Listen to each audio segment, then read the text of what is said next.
നമ്മളെ ആ ഈ നമ്പറല്ല, നമ്മൾ നേരത്തെ നമ്പറല്ലേ അതിനെ ആഡ് ചെയ്ത് കൊടുക്കുന്നുണ്ട്. ഒന്ന് പാസ് ചെയ്യണം കേട്ടോ. റെഡി ആക്കാം. അതെങ്ങനെ? അത് സിമ്പിൾ അല്ലേ.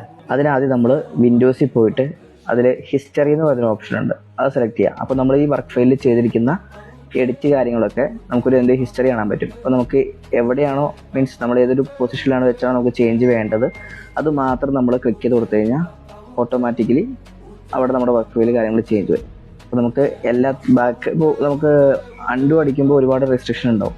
ബാക്ക് അടിച്ച് പോകുമ്പോൾ നമുക്ക് ഓട്ടോമാറ്റിക്കലായിട്ട് പലതും കിട്ടാതെ വരുന്ന ഒരിതുണ്ട്. അപ്പോൾ നമുക്ക് ഇത് ചെയ്യുവാണെങ്കിൽ നമുക്ക് എല്ലാം അണ്ടു അടിച്ച് ബാക്ക് അടിച്ച് പോകേണ്ട കാര്യമില്ല. നമുക്ക് പർട്ടിക്കുലറായിട്ട് സാധനം മാത്രം സെലക്ട് ചെയ്ത് കൊടുക്കാം. അപ്പോൾ ഈ ഫയൽ ക്ലോസ് ചെയ്ത് കഴിഞ്ഞാൽ പിന്നെ ഈ ഹിസ്റ്ററി കിട്ടും നമുക്ക്?